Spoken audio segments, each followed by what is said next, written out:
শুরু করছি শরদিন্দু বন্দ্যোপাধ্যায়ের ঐতিহাসিক কাহিনী বিষকন্যার দ্বিতীয় পর্ব।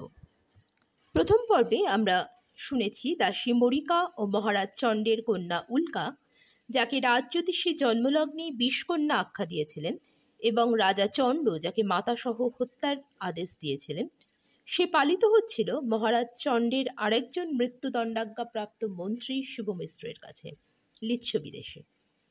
শিবমিশ্র চাইতেন উল্কাকে দিয়ে তার পিতার প্রতি প্রতিশোধ স্পৃহা চরিতার্থ করতে এবং শিশুনাগ বংশকে ধ্বংস করতে। এই উদ্দেশ্যেই উল্কা মগধে লিচ্ছবি দেশের রাজপ্রতিনিধি হিসাবে নিযুক্ত হন। মগধে প্রবেশ করেই উল্কা মহারাজ চণ্ডের ঋণ শোধ করেন, তাকে হত্যা করে। 16 বছর আগের ইতিহাস সমাপ্ত হল। শুরু হচ্ছে দ্বিতীয় পর্ব।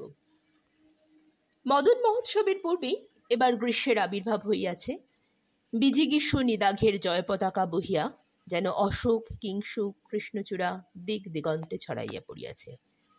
তবু কুসুম্ভ ও রঙ্গনের শনিমা প্রত্যাসন্ন বসন্তোৎসবের বর্ণবিলাস বক্ষে ধারণ করিয়া উৎসুক নাগরিকাদিগকে যেন জানাইতেছে, ভয় নাই, মাধবের অরুণ নেত্র দেখিয়া শঙ্কা করিও না, এখনো মধুমাস শেষ হয় নাই। তাহাদের সমর্থন করিয়াই যেন চ্যুতমুকুল লোভী মদারুণিত চক্ষু কোকিল বারংবার কুহরিয়া উঠিতেছে, কুহকের কাল সমাগত, কুহকিনীরা প্রস্তুত হও। মগধের রাজপ্রাসাদেও এই নববসন্তজাত বাদালসতা অলক্ষ্যে সঞ্চারিত হইয়াছিল। প্রধান তরুণের প্রতিহার ভূমিতে লৌহ শিরস্ত্রাণ পরিহিত শূলহস্ত দাড়ি উন্মনভাবে এক প্রফুল্ল কর্ণিকার বৃক্ষের পানে তাকাইয়াছিল। বোধ করি নির্জন কর্মহীন দ্বীপ্রহরে ওই বৃক্ষের দিকে চাহিয়া কোনো তপ্ত কাঞ্চনবর্ণা যবনী প্রতিহারীর নীলাব্জ নয়নের কথা ভাবিতেছিল। তরুণের অভ্যন্তরে ভবনে ভবনে নারী সৈন্যের প্রহরা। মহারাজের অবরোধে মহাদেবী নাই বটে, কিন্তু চিরাচরিত প্রথা অনুসারী ধনুষ্পাণী যবনী সেনা পূর্ববৎ আছে। প্রাসাদের বিভিন্ন মহলে, মন্ত্রগৃহে, মল্লাগারে, কলাভবনে, কোষাগারে সর্বত্র দ্বারে দ্বারে যবনী প্রহরিণী দ্বার রক্ষা করিতেছে। তাহাদের বক্ষে অতি পিনদ্ধ বর্ম, হস্তে ধনু, পৃষ্ঠে তুনীর।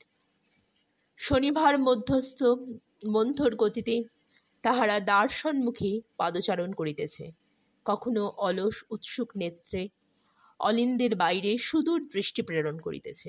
হয়তো তাহাদের মনেও দূর দূরান্তস্থিত জন্মভূমির দ্রাক্ষারস মোদির স্বপ্ন জাগিতেছে। এই তন্দ্রালস ফাল্গুনের দ্বীপ্রহরে মন্ত্রগৃহের এক শীতল কক্ষে মহারাজ সেনজিৎ কয়েকজন বয়স্যের সহিত বিরাজ করিতেছিলেন। বিদূষক বটুকভট্টও ছিল। নিরুৎসুকভাবে রাজা ও বিদূষকে অক্ষ ক্রীড়া চলিতেছিল। প্রতি দ্বারে ও বাতায়নে জলসিক্ত উশিরগুচ্ছ ঝুলিতেছে। বাহিরের আতপ্ত বায়ু তাহার স্পর্শে স্নিগ্ধ সুগন্ধি হইয়া মহারাজের চন্দন পঙ্কচর্চিত দেহে অবলেহন করিতেছিল।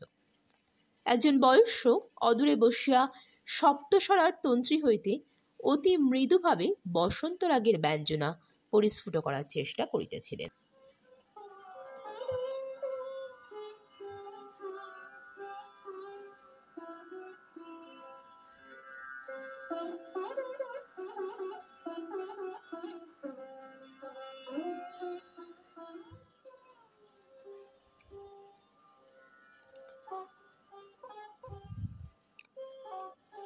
কিয়ৎকাল ক্রীড়া চলিবার পর মহারাজের চঞ্চল চিত্ত আর অক্ষবাটে নিবদ্ধ থাকতে চাহিল না।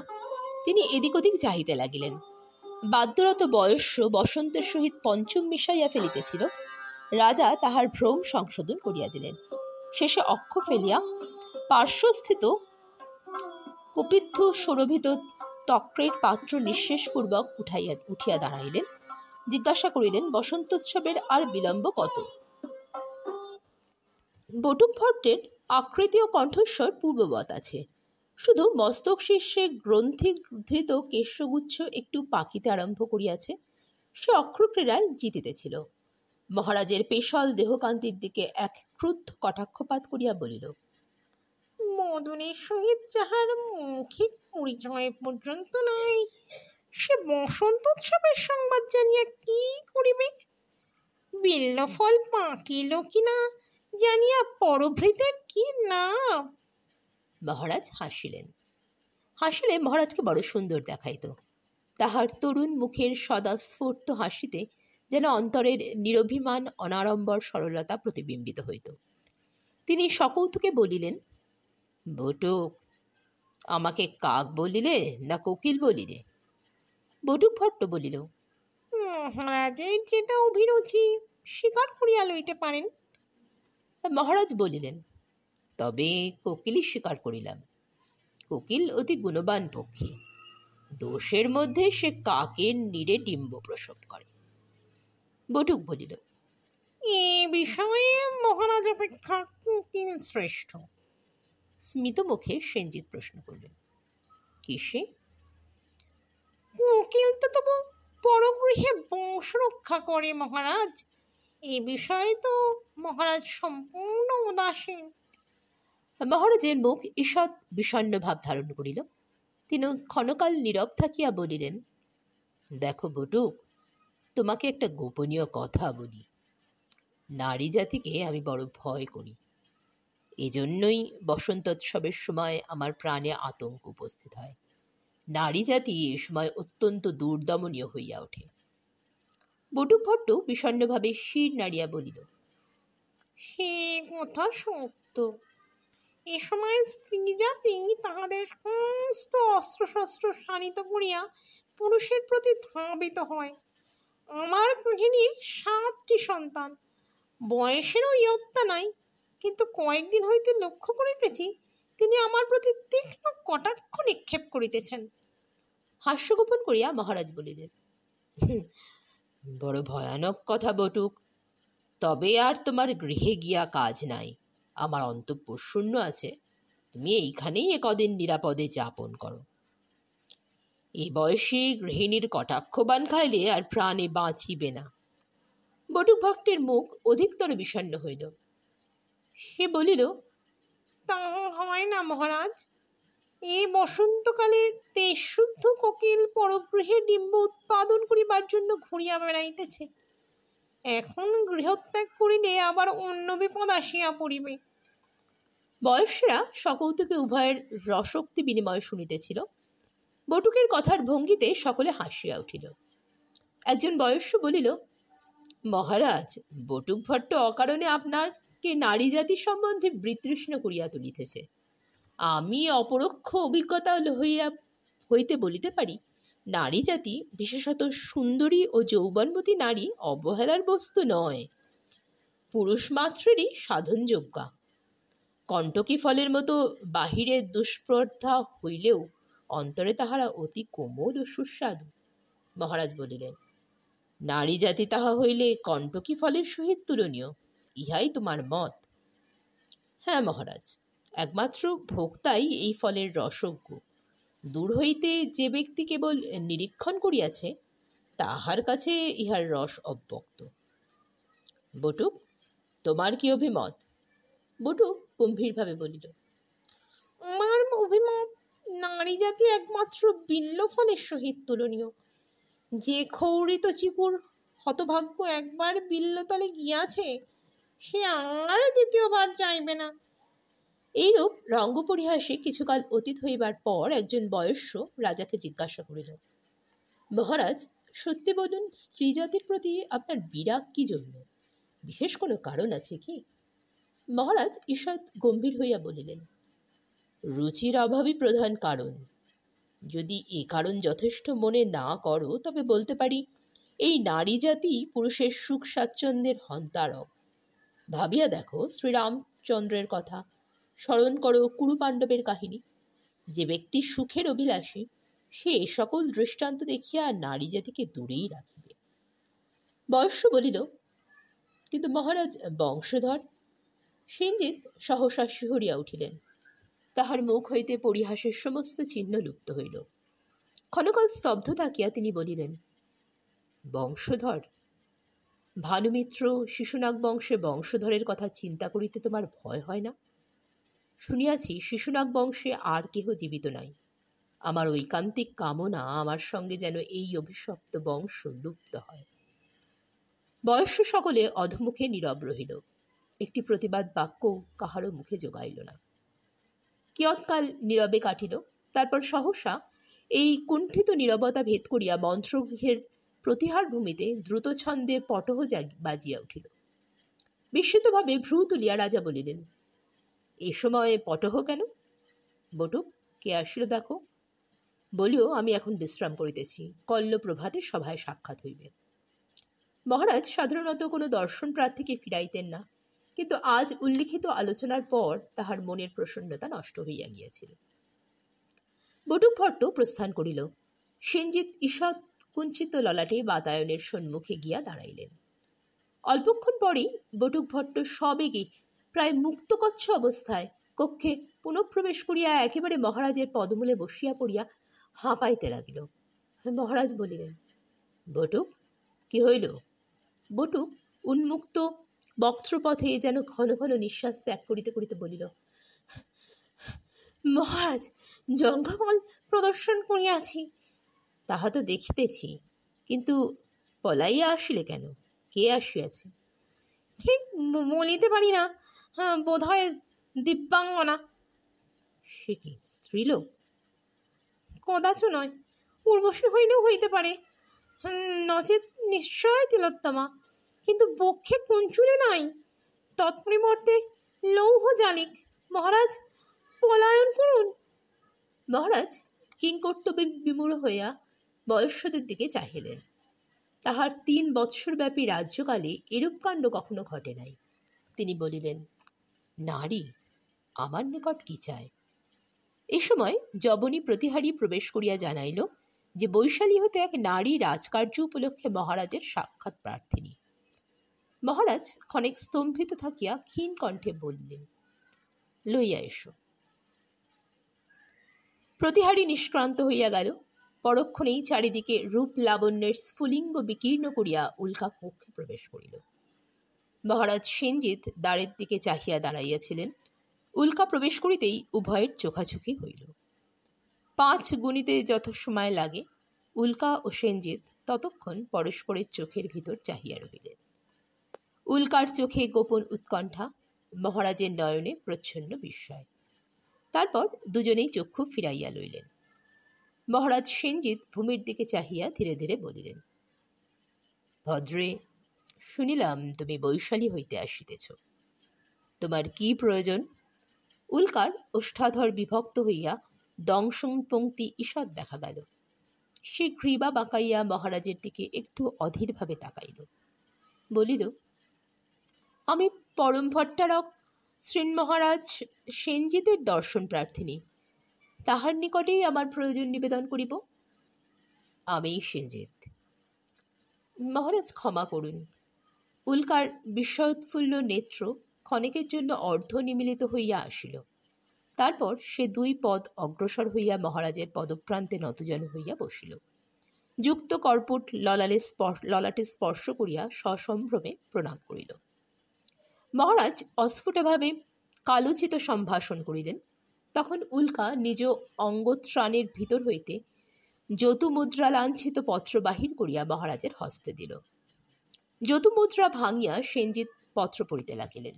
উল্কা নতজানু থাকিয়াই আর একবার মহারাজকে নয়ন কোণে ভালো করিয়া দেখিয়া লইল। তাহার মুখের ভাব বিন্দুমাত্র পরিবর্তিত হইল না, কিন্তু সে মনে মনে ভাবিল, ইনি মগধের মহাপরাক্রান্ত মহাপূজিত সেনজিৎ। ইহার চন্দন চর্চিত সুকুমার দেহে বলবীর্যের তো কোনো লক্ষণই দেখিতেছি না। এই সুখলালিত পৌরুষীন বিলাসীকে জয় করিতে কতক্ষণ সময় লাগিবে? উল্কা মনে মনে অবজ্ঞার হাসি হাসিল। পত্রপাঠ শেষ করিয়া সেনজিৎ চক্ষু তুলিলেন। দেখিলেন উল্কা তখনও নতজানু হইয়া তাহার সম্মুখে বসিয়া আছে। তিনি শুষ্ক স্বরে বলিলেন, ভদ্রে, আসন পরিগ্রহণ করো। দেখিতেছি তুমি মিত্ররাজ্য লিচ্ছবির প্রতিনিধি, সুতরাং আমরা তোমাকে সাদরে সম্ভাষণ করিতেছি। বৈশালীর প্রজানায়কগণ যে একটি পুরাঙ্গনাকে প্রতিভূস্বরূপ প্রেরণ করিয়াছেন, ইহা তাহাদের প্রীতির প্রকৃষ্ট নিদর্শন বটে, অপিচ কিছু বিস্ময়কর বটে। উল্কা আস্তরণের উপর আসন গ্রহণ করিয়া ঈষৎ হাস্যে মহারাজের দিকে মুখ তুলিল। কিন্তু সে প্রত্যুত্তর দেবার পূর্বেই বটুক ভট্ট তাহার অতি ক্ষীণ অথচ কর্ণবিদারী কণ্ঠে বলিয়া উঠিল, ইহাতে বিস্ময়ের কি আছে? বৈশালীতে নিশ্চয় পুরুষের অভাব ঘটিয়াছে, তাই তাহারা এই সুন্দরীকে পুরুষ বেশে সাজাইয়া প্রেরণ করিয়াছে। মহারাজ, বৈশালী যখন আপনার মিত্ররাজ্য, তখন মিত্রতার নিদর্শন স্বরূপ আপনিও কিছু পুরুষ বৈশালীতে প্রেরণ করুন। এইভাবে মিত্রতার বন্ধন অতিশয় দৃঢ় হইয়া উঠিবে। উল্কা চমকিয়া ফিরিয়া চাহিল। এতক্ষণ সে রাজা ভিন্ন অন্য কোনো দিকে দৃকপাত করে নাই। এখন খর্বকায় বংশীকণ্ঠ বটুক ভট্টকে দেখিয়া তাহার অধরে বিদ্রুপের হাসি ফুটিল। সে অবজ্ঞাপূর্ণ স্বরে বলিল, মগধে পুরুষ প্রতিনিধির প্রয়োজন নাই বুঝিয়াই বোধ হয় মহামান্য কুলপতিগণ এই পুরকন্যাকে প্রেরণ করিয়াছেন, নচেত লিচ্ছবিদেশে প্রকৃত পুরুষের অভাব নাই। ছদ্ম গাম্ভীর্যে শিরসঞ্চালন করিয়া বটুক ভট্ট বলিল, বৈশালীকে লিচ্ছবিদেশে যদি প্রকৃত পুরুষ থাকিত, তবে তাহারা কখনোই তোমাকে মগধে আসিতে দিত না। উল্কার গণ্ড আরক্তিম হইয়া উঠিল। সে চকিতে রাজার দিকে ফিরিয়া তীক্ষ্ণ স্বরে বলিল, মহারাজ, এই বিট কি আপনার বাক্প্রতিভু? সেনজিৎ উত্তক্তভাবে বিদূষকের দিকে চাহিলেন, কহিলেন, বটুক, চপলতা সংবরণ করো, এ চপলতার সময় নয়। বটুক ভীতভাবে প্রদর্শন করিয়া জানু সাহায্যে হাঁটিয়া একজন বয়স্যের পিছনে ঢুকাইল। সেনজিৎ তখন বলিলেন, ভদ্রে। উল্কার মুখ আবার প্রসন্ন হইল। সে হাস্যমুকুলিত অধরে বলিল, দেব, আমার নাম উল্কা।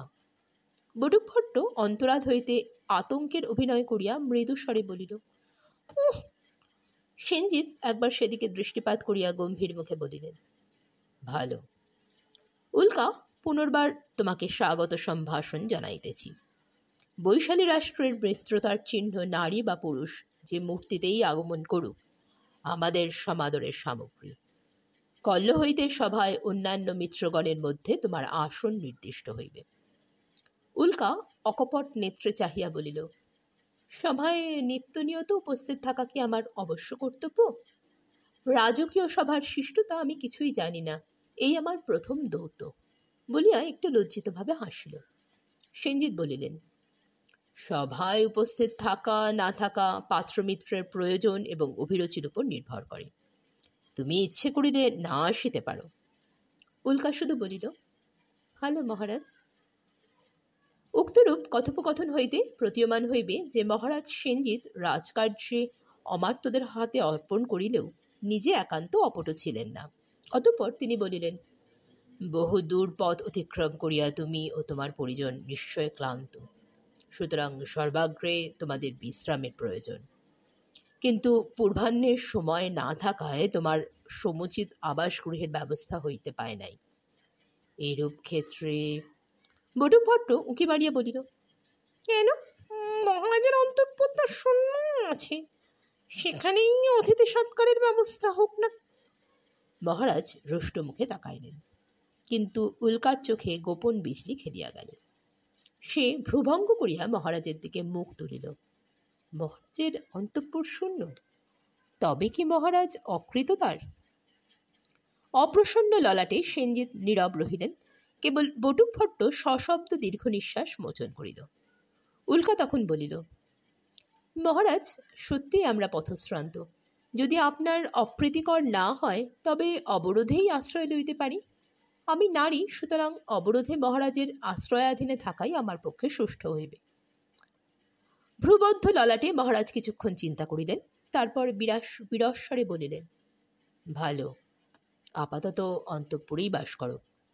আমি সেখানে পদার্পণ করি না। তারপর প্রধানা যবনীকে ডাকিয়া তাহাকে যথোচিত উপদেশ দিয়া বলিলেন, ইহাদের সুখ স্বাচ্ছন্দ্যের ত্রুটি না হয় সেদিকে লক্ষ্য রাখিও। পরে আমি অন্য ব্যবস্থা করিতেছি। উল্কা উঠিয়া দাঁড়াইল। জয়স্তু মহারাজ বলিয়া সে যবনী সমভিবাহারে রাজ সকাশ হইতে নিষ্ক্রান্ত হইতেছিল। এমন সময় বটুকের মুণ্ড আবার একবার উঁচু হইয়া উঠিল। সে কৃতাঞ্জলি পুটে বলিল, বৈশালীকে রাজকার্য তো সুচারুরূপে সম্পন্ন হইল। এখন একটু প্রশ্ন করিতে পারি? বৈশালীর সকল সীমান্তিনী কি সদা সর্বদা অস্ত্রশস্ত্রে সজ্জিত হইয়া থাকে? ভ্রুকুটির ভল্ল ও বক্ষের লৌহজালে কি তাহারা উন্মোচন করে না?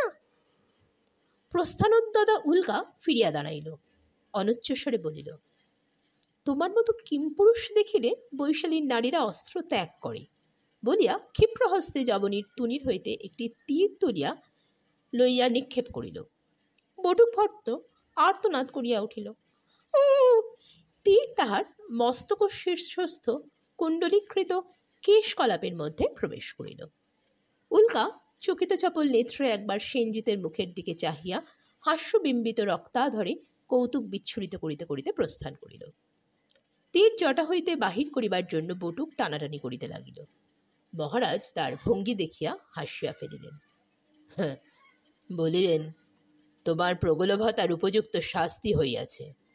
বৈশালিকার লক্ষ্যভেদ অব্যর্থ, তুমি আর উহার সহিত রসিকতা করিতে যাইও না। বটুক তীর ফলক অতি কষ্টে কেশ হইতে মুক্ত করিয়া করুণ স্বরে বলিল, না মহারাজ, আর করিব না। একাদশ রুদ্রের কূপ ও দ্বাদশ সূর্যের তাপ সহ্য করতে পারি, কিন্তু আগুন লইয়া খেলা এই বৃদ্ধ ব্রাহ্মণের আর সহ্য হইবে না। মহারাজ বলিলেন, এখন যাও, কঞ্চুকিকে ডাকিয়া আনো, তিনি আসিয়া অন্তঃপুরের সুব্যবস্থা করুন। বটুক ভট্ট অমনি উঠিয়া দ্বারের দিকে অগ্রসর হইল, বলিল, তাহাই করি, তবু যদি দেবী আমার প্রতি প্রসন্ন হন। দেবী শব্দের মধ্যে হয়তো একটা ব্যঙ্গার্থ ছিল। মহারাজের কর্ণে সেটা বিধিল, কিন্তু তিনি কোনো প্রকার প্রতিবাদ করিবার পূর্বেই ধূর্ত বটুক ভট্ট কক্ষ হইতে নিষ্ক্রান্ত হইয়া গেল। কয়েকদিন কাটিয়া গেল। উল্কা সখী পরিজন বেষ্টিতা হইয়া অন্তঃপুরেই বাস করিতে লাগিল। পুরী পরিত্যাগ করিয়া যাইবার কোনো আগ্রহ সে প্রকাশ করিল না। মহারাজও অন্য বাসভবনের উল্লেখ করিলেন না। বৃদ্ধ কঞ্চুকি বহুদিন পর নিজ কার্য ফিরিয়া পাইয়া মহা উৎসাহে উল্কার তত্ত্বাবধানে লাগিয়া গেলেন। কোথাও বিন্দুমাত্র ত্রুটির ছিদ্র রইল না। রাজসভাতেও উল্কা কয়েকদিন নিজ আসনে গিয়া বসিল। সূক্ষ্ম বস্ত্রাবরণের ভিতর উল্কার অলোক সামান্য রূপ যেন শারদ মেঘাচ্ছন্ন শশীকলার প্রভা বিকিরণ করিতে লাগিল। রাজসভা এই নবচন্দ্রোদয়ে কুমুদ্যতির মতন উৎফুল্ল হইয়া উঠিল। ভিতরে ভিতরে সভাসদগণের মধ্যে নানান উৎসুক জল্পনা চলিতে লাগিল। মহারাজ সেনজিৎ কিন্তু তাহার নিরুৎসুক নিস্পৃহতার মধ্যে অটল হইয়া রহিলেন। উল্কাকে তিনি পদচিত মর্যাদা ও সমাদর প্রদর্শন করিতেন, কিন্তু তাহার বেশি কিছু নয়। উল্কা বিস্মিত হইয়া লক্ষ্য করিল, মহারাজের আচরণে নারী জাতি সম্বন্ধে একটা নীরস ও উদাসীন্যের ভাব রহিয়াছে। রাজন্যবর্গের পক্ষে ইহা যেমন অসাধারণ তেমনি বিস্ময়কর। উল্কা হতাশ হইল না, বরঞ্চ মহারাজকে কুহক মন্ত্রে পদানত করিবার সংকল্প তাহার পুলিশ কঠিন হৃদয়ে আরও দৃঢ় হইল। কিন্তু একদিন রাজসভায় একটি ঘটনা দেখিয়া উল্কা অধিকতর বিস্ময়াপন্ন হইল। মহারাজের ব্যবহারে অনাড়ম্বর মৃদুতা দর্শনে উল্কার বিশ্বাস জন্মিয়াছিল যে সেনজিৎ স্বভাবত দুর্বল প্রকৃতি, চিত্তের দৃঢ়তা বা পুরুষোচিত সাহস তাহার নাই। এই ভ্রান্তি তাহার সহসা ভাঙিয়া গেল। মহারাজ সেনজিৎ সেদিন যথারীতি সিংহাসনে আসীন ছিলেন। সভা মধ্যে চণ্ডের রহস্যময় মৃত্যু নিয়ে নানান জল্পনা ও কৌতুকের অনুমান চলিতেছিল। উল্কা আকুঞ্চিত অধরে অর্ধনিমিলিত নেত্রে শুনিতেছিল। এরূপ সময় রাজমহামাত্র দৌড়িতে দৌড়িতে সভায় প্রবেশ করিয়া বলিল, আয়ুষ্মান, সর্বনাশ উপস্থিত। পুষ্কর ক্ষিপ্ত হইয়াছে, সে শৃঙ্খল ছিঁড়িয়া এদিকেই ছুটিয়া আসিতেছে। পুষ্কর রাজার পট্টহস্তির নাম। এই সংবাদ শুনিয়া সভা মধ্যে বিষম চাঞ্চল্য ও গণ্ডগোল উপস্থিত হইল। কিন্তু সেনজিৎ কিছুমাত্র বিচলিত না হইয়া উঠিয়া দাঁড়াইয়া বলিলেন, তোমরা শান্ত হও, ভয় নাই, আমি দেখিতেছি, বলিয়া তিনি বাহিরের দিকে চলিলেন। মহামাত্র সভায় বলিলেন, আয়ুষ্মান, পুষ্কর তাহার রক্ষককে শূন্যাঘাতে বধ করিয়াছে। আমিও তাহাকে শাসন করিতে পারি নাই। এই অবস্থায় আপনি তাহার সম্মুখীন হইলে। মহারাজ তাহার কথায় কর্ণপাত করিলেন না। বহু স্তম্ভযুক্ত উন্মুক্ত সভামণ্ডপের প্রান্তে আসিয়া দাঁড়াইলেন।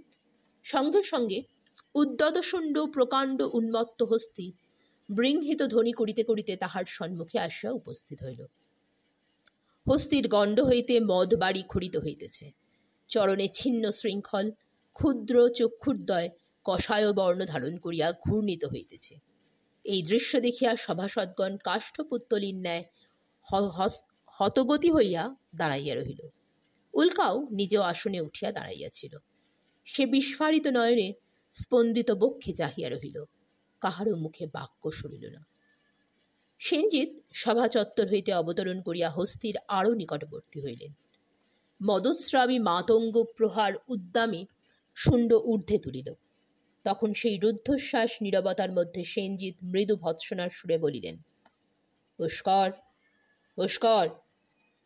পুষ্করের শুণ্ড ঘোর বেগে অবতরণ করিতে করিতে অর্ধপথে নামিয়া গেল। মত্ত হস্তি রক্তনেত্রে মহারাজের দিকে চাহিয়া যেন বিদ্রোহ করিতে চাহিল। একবার দ্বিধা ভরে তাহার করদণ্ড ঈষৎ আন্দোলিত হইল। তারপর ধীরে ধীরে শুণ্ড অবনমিত করিয়া সে নম্রভাবে দাঁড়াইল। কয়েক মুহূর্তের মধ্যে ধ্বংসের মূর্তিমান বিগ্রহ যেন শান্তিময় তপবন মৃগে পরিণত হইল। মহারাজ সস্নেহে তাহার শুণ্ডে হাত বুলাইয়া তাহার কানে কানে কি বলিলেন। পুষ্করের প্রকাণ্ড দেহ লজ্জায় সংকুচিত হইয়া গেল। সে অধবদনে ধীরে ধীরে পশুশালা অভিমুখে ফিরিয়া চলিল। মহারাজ তাহার সঙ্গে চলিলেন। এতক্ষণে হস্তিপক সাহস পাইয়া মহারাজের অনুবর্তী হইল।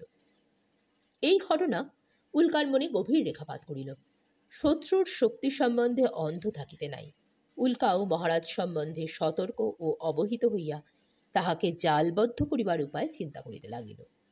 ওদিকে মহারাজ সেনজিৎ বর্মাচ্ছাদিত যোদ্ধার ন্যায় অক্ষত দেহে বিরাজ করিতে লাগিলেন। তাহার অন্তরে কন্দর্পজনিত কোনো বিক্ষোভ উপস্থিত হইয়াছে কিনা কেহ অনুমান করিতে পারিল না। একদা প্রাতঃকালে মহারাজ যথাবিহিত স্নানাদি সম্পন্ন করিয়া পক্ষী ভবনে গমন করিলেন।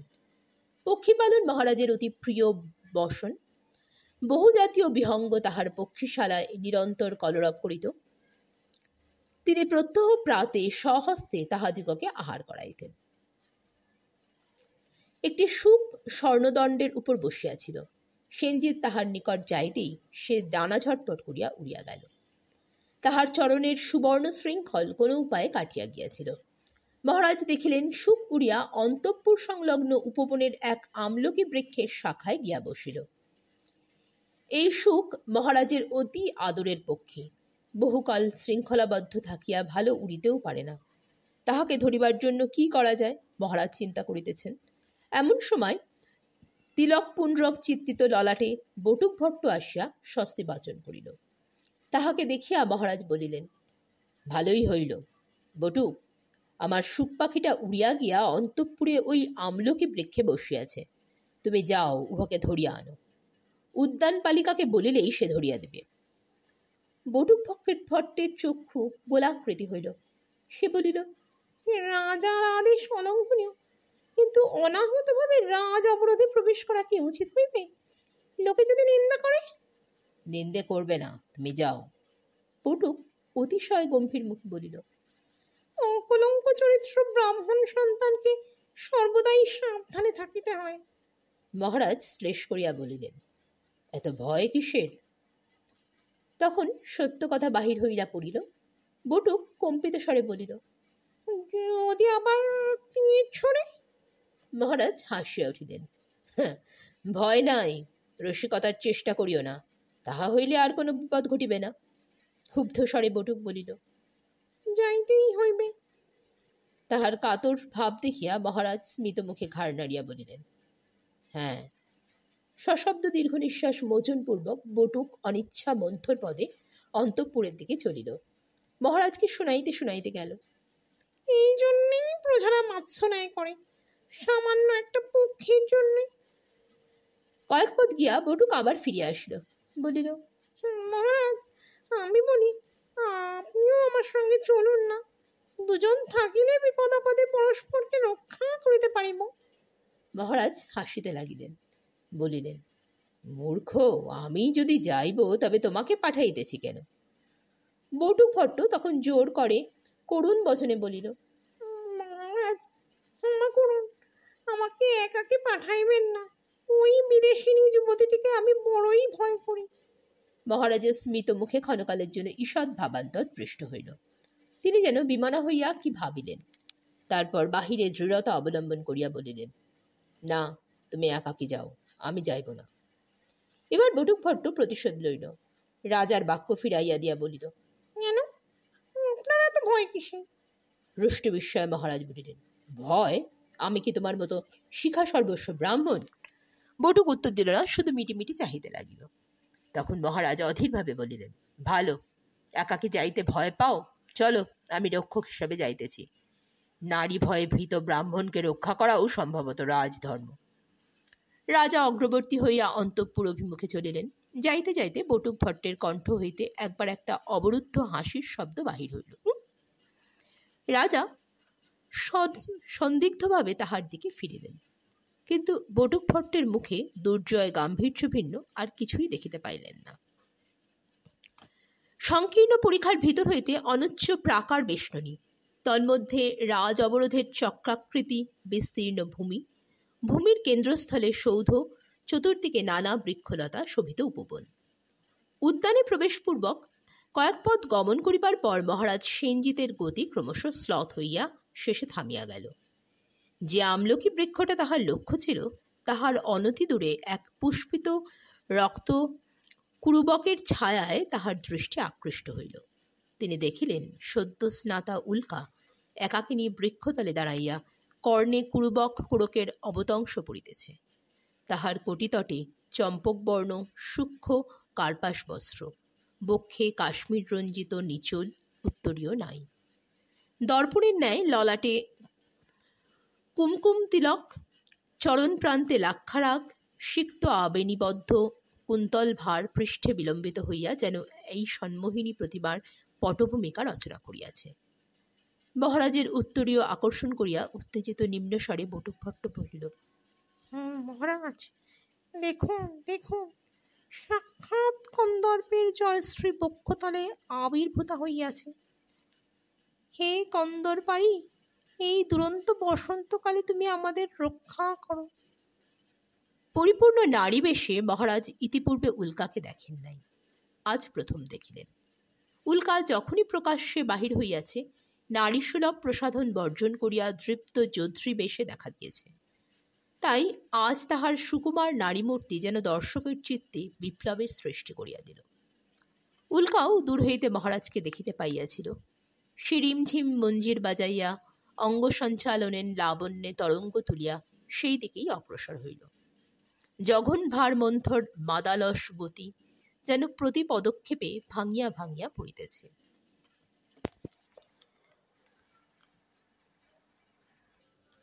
উত্তরীয়ের অভাবে ব্যক্ত দেহভাগ সুমধুর নির্লজ্জতায় নিজ গৌরব গর্ব ঘোষণা করিতেছে। মন্ত্র রুদ্ধবীর্য সর্পের ন্যায় মহারাজ স্থির হইয়া রহিলেন। উল্কা মহারাজের সম্মুখে উপস্থিত হইল। মুখে একটু ভঙ্গুর হাসি, আয়ত চক্ষু পল্লবে শ্যাম স্নিগ্ধ ছায়া। উল্কা মহারাজের পদপ্রান্তে জানু নত করিয়া বসিল। কুজন মধুর স্বরে বলিল, প্রভাতে উঠিয়া রাজ দর্শন করিলাম, আজ আমার সুপ্রভাত। দেবপ্রিয় দাসীর অর্ঘ্য গ্রহণ করুন বলিয়া কপোত হস্তে কয়েকটি কুরুবক কলি তুলিয়া ধরিল। মহারাজ মুখ হইয়া রহিলেন। বটুকভট্ট উল্কার আগমনে মহারাজের পশ্চাতে গিয়া দাঁড়াইয়াছিল। সেখান হইতে হস্ত উত্তোলন করিয়া বহু অলঙ্কারযুক্ত ভাষায় সাড়ম্বরে আশীর্বচন করিতে লাগিল। তাহার তীক্ষ্ণ কণ্ঠস্বরে মহারাজের চমক ভাঙিল। আত্মবিস্মৃতের তন্দ্রা হইতে জাগিয়া উঠিয়াই মহারাজ মুখভাব কঠিন করিলেন। ললাটে ভ্রুকুঞ্চন দেখা দিল। তিনি ধীর হস্তে উল্কার অঞ্জলি হইতে একটি পুষ্প তুলিয়া লইয়া সংক্ষিপ্ত স্বরে বলিলেন, স্বস্তি। উল্কা চপল নেত্রে আনন্দ বিকীর্ণ করিয়া উঠিয়া দাঁড়াইল। কর্ণভূষণ দুলাইয়া পরিহাস তরল কণ্ঠে বলিল, মহারাজ, এতদিনে বিদেশিনীকে স্মরণ হইল? রাজকার্য কি এতই গুরু? উল্কাকে এত হাস্যরহস্যময়ী মহারাজ পূর্বে দেখেন নাই। কিন্তু তিনি আকাশের দিকে চোখ তুলিয়া বলিলেন, আমার একটি শুকপক্ষী উড়িয়া ওই আমলকি বৃক্ষে বসিয়াছে, তাহাকে ধরিতে আসিয়াছি। কলকণ্ঠে হাসিয়া উল্কা বলিল, সত্য? কই আসুন দেখি। ক্রীড়াচঞ্চলা বালিকা যেন নতুন খেলার উপাদান পাইয়াছে, এমনই ভাবে চটুল পদে উল্কা আগে আগে চলিল। মহারাজ তার অনুবর্তী হইলেন। যাইতে যাইতে গ্রীবা বাঁকাইয়া উল্কা জিজ্ঞাসা করিল, মহারাজ, আপনার সুখের নাম কি? মহারাজ গম্ভীর মুখে বলিলেন, বিম্বষ্ঠ। বিম্বষ্ঠ? কি সুন্দর নাম! কঞ্চুকে মহাশয় আমাকেও একটি সুখ পক্ষে দিয়াছেন। সে ইহারই মধ্যে কথা বলতে আরম্ভ করিয়াছে, কিন্তু এখনো তাহার নামকরণ হয় নাই। কি নাম রাখি বলুন তো? মহারাজ ললাটের উপর দিয়ে একবার হস্তচালনা করিলেন। উল্কার পক্ষীর নামকরণ সহসা করিতে পারিলেন না। ক্রমে উভয়ে আমলকি বৃক্ষতলে উপনীত হইলেন। রাজা পশ্চাৎ ফিরিয়া দেখিলেন সাবধানী বটুক তাহার সঙ্গে আসে নাই, বৃক্ষতলে উপবেশন করিয়া আছে। তিনি মনে মনে ভীরু ব্রাহ্মণকে কটূক্তি করিলেন। আমলকি বৃক্ষ বসন্ত ঋতুর সমাগমে নবপত্রে শোভিত হইয়াছে, তাহার ভিতরে হরিৎবর্ণ পক্ষী সহজে দৃষ্টিগোচর হয় না। উল্কা ও মহারাজ ঊর্ধ্বমুখ হইয়া অন্বেষণ করিতে লাগিলেন। সহসা উল্কা সেনজিতের হাত ধরিয়া টানিয়া বলিয়া উঠিল, ওই দেখুন মহারাজ, ওই দেখুন, আপনার ধূর্ত বিম্বষ্ঠ পত্রান্তরালে বসিয়া ফল ভক্ষণ করিতেছে। মহারাজ ধীরে ধীরে হাত ছাড়াইয়া লইলেন, তারপরে রুক্ষস্বরে কহিলেন, বিম্বষ্ঠ, নামিয়া আয়। মহারাজের কণ্ঠস্বর শুনিবা মাত্র বিম্বষ্ঠ নখধৃত ফল ফেলিয়া দিয়া সতর্কভাবে ঘাড় বাঁকাইয়া নিচের দিকে তাকাইল, কিন্তু নামিয়া আসিবার জন্য কোনো ব্যস্ততা প্রদর্শন করিল না। মহারাজ আবার তর্জন করিলেন, বিম্বষ্ঠ, শীঘ্র নামিয়া আয়। কোনো ফল হইল না। বিম্বষ্ঠ পাশের দিকে সরিয়া গিয়া এক শাখার আড়ালে লুকাইবার চেষ্টা করিল। উল্কা বিভক্ত ওষ্ঠাধারে দেখিতেছিল। এবার সে পলাতক মুক্তিবিলাসী পক্ষীকে আহ্বান করিল। ভ্রুবিলাস করিয়া কপট ক্রোধ মিশ্রিত কৌতুকের স্বরে বলিল, হৃষ্ট পাখি, মহারাজের আজ্ঞা লঙ্ঘন করতে তোর সাহস হয়? এখনো নামিয়া আয়, নচেৎ তোর দুই পায়ে শেকল দিয়া পিঞ্জরে বাঁধিয়া রাখিব। এত বড় শাসন বাক্যেও বিদ্রোহী পাখি অটল রহিল। তখন উভয়ে বহু প্রকারে তাকে প্রলুব্ধ করিবার চেষ্টা করিলেন। উল্কা আরক্ত বিম্বাধর স্ফুরিত করিয়া করকঙ্কন কঙ্কিত করিয়া তাহাকে তর্জন অনুনয় করিল, কিন্তু বিম্বষ্ঠ গ্রাহ্য করিল না। তখন সেনজিৎ হতাশ হইয়া বলিলেন, এখন উপায়? উল্কা গণ্ডে তর্জনী রাখিয়া চিন্তা করিল, তারপর সহসা মুখ তুলিয়া বলিল, উপায় আছে মহারাজ, ক্ষণেক অপেক্ষা করুন, আমি আসিতেছি। বলিয়া রহস্যময় হাসিয়া দ্রুত সেনজিত চরণে ভবন অভিমুখে প্রস্থান করিল। সেনজিৎ তাহার চঞ্চল নিতম্ব লুণ্ঠিত কেশ জালের প্রতি একবার দৃষ্টিপাত করিয়াই চক্ষু ফিরাইয়া লইলেন। কিয়ৎকাল পরে উল্কা ফিরিয়া আসিল। মহারাজ দেখিলেন তাহার মণিবন্ধে একটি দীর্ঘপুচ্ছ শুকপক্ষী। মহারাজ আশ্চর্যান্বিত হইয়া বলিলেন, পাখে দিয়া পাখি ধরিবে? উল্কা পূর্ণ দৃষ্টিতে মহারাজের দিকে তাকাইয়া বলিল, হ্যাঁ, কেন, তাহা কি অসম্ভব? মহারাজের গণ্ড ঈষৎ উত্তপ্ত হইল। তিনি পুনর্বার কণ্ঠস্বর নিরস করিয়া বলিলেন, বলিতে পারি না, চেষ্টা করিয়া দেখিতে পারো। উল্কা তখন মৃদু হাস্যে বাহু ঊর্ধ্বে তুলিয়া কুহক মধুর স্বরে ডাকিল, আয় বিম্বষ্ঠ, আয় আয়, এই দেখ তোর সাথী তোর জন্য প্রতীক্ষা করিতেছে, আয়। বিম্বষ্ঠ কৌতূহলী হইয়া নিচের দিকে তাকাইল, ঘাড় বাঁকাইয়া বাঁকাইয়া নিরীক্ষণ করিল, তারপর উড়িয়া আসিয়া উল্কার অংশের উপর বসিল। বিজয়োজ্জ্বল দৃষ্টিতে উল্কা বলিল, দেখিলেন মহারাজ? দেখিলাম। দুই পক্ষী কিছুক্ষণ নীরবে পরস্পরের পরিচয় গ্রহণ করিল। তারপর বিম্বষ্ঠ অবজ্ঞাসূচক একটি শব্দ করিয়া উল্কার কর্ণবিলম্বী রক্তবর্ণ পূর্বক মুকুলে চঞ্চু বসাইয়া টান দিল। উল্কা বিপন্নভাবে বিভ্রম করিয়া বলিয়া উঠিল, মহারাজ রক্ষা করুন, আপনার দস্যু পক্ষী আমার কর্ণভূষণ হরণ করিতে চায়। সেনজিৎ পক্ষীকে ধরিতে গেলেন। পাখি ছটপট করিয়া পলায়নের চেষ্টা করিল, কিন্তু মহারাজ তার চরম বিলম্বিত স্বর্ণ শৃঙ্খলের অংশ ধরিয়া ফেলিয়াছিলেন। পাখি পলাইতে পারিল না, মহারাজের উন্মুক্ত বক্ষের ওপর গিয়া পড়িল। ভীত পক্ষীর তীক্ষ্ণ নখ তাহার বক্ষে অবলম্বন অন্বেষণ করিতে গিয়া কয়েকটি আঁচড় কাটিয়া দিল। দেখিতে দেখিতে নখচিহ্ন রক্তিম হইয়া উঠিল। তারপর দুই বিন্দু রক্ত ধীরে ধীরে সঞ্চিত হইয়া গড়াইয়া পড়িল। উল্কা সত্রাসে বলিয়া উঠিল, সর্বনাশ! মহারাজ, এ কি হইল? ওরে, কে আছিস? শীঘ্র আয়, বান্ধলি বিপাশা, শীঘ্র অনুলেপন লইয়া আয়, মহারাজ আহত হইয়াছেন। মহারাজের মুখ লজ্জায় রক্তবর্ণ হইল। তিনি প্রায় রূঢ়স্বরে বলিয়া উঠিলেন, এ কিছু নয়, সামান্য নখক্ষত মাত্র। সামান্য নখক্ষত? মহারাজকে জানেন না পশু পক্ষীর নখে বিষ থাকে? ব্যাকুলভাবে গৃহের দিকে তাকাইয়া বলিল, কই, কেহ আসে না কেন?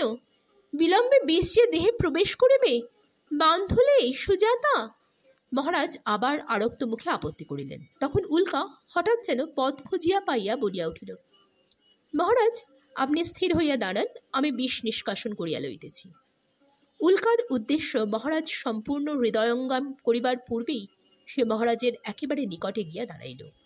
তারপর দুই হাত তাহার স্কন্ধের উপর রাখিয়া ক্ষরণশীল ক্ষতের উপর তাহার কোমল অধর পল্লব স্থাপন করিল। মহারাজ ক্ষণকাল স্তম্ভিত অভিভূত হইয়া রহিলেন। তারপর সবলে নিজেকে উল্কার আশ্লেষ মুক্ত করিয়া লইয়া পিছু সরিয়া দাঁড়াইলেন। উল্কার অধরে মহারাজের বক্ষ সরিত। সে অর্ধস্ফুট বিস্ময়ে বলিল, কি হইল? তিক্ত ঘৃণা জর্জরিত স্বরে সেনজিৎ বলিলেন, নারীর পুরুষ ভাব আমি ক্ষমা করিতে পারি, কিন্তু নির্লজ্জতা অসহ্য বলিয়া উল্কার দিকে আর দিকপাত না করিয়া দ্রুত পদে প্রস্থান করিলেন। যতক্ষণ মহারাজকে দেখা গেল, উল্কা স্থির নেত্রে তাহার দিকে চাহিয়া রহিল। তাহার চোখে ধিকে ধিকে আগুন জ্বলিতে লাগিল। তারপর সে সজোরে দন্ত দিয়া অধর ধ্বংসন করিল। মহারাজের বক্ষরুধিরে উল্কার রুধির মিশিল। প্রত্যাখ্যাতা খণ্ডিতা নারীর চিত্তগহনে কে প্রবেশ করিবে? শিকার বঞ্চিতা ব্যাঘ্রীর ক্ষুধিত জিঘাংসাই বা কে পরিমাপ করিতে পারে? উল্কার নয়নে যে বহ্নি জ্বলিতে লাগিল, তাহার অন্তর্গূঢ় রহস্য নির্ণয় করা মানুষের সাধ্য নয়, বোধ করি দেবতারও অসাধ্য। শেষ হল বিষকন্যার দ্বিতীয় পর্ব।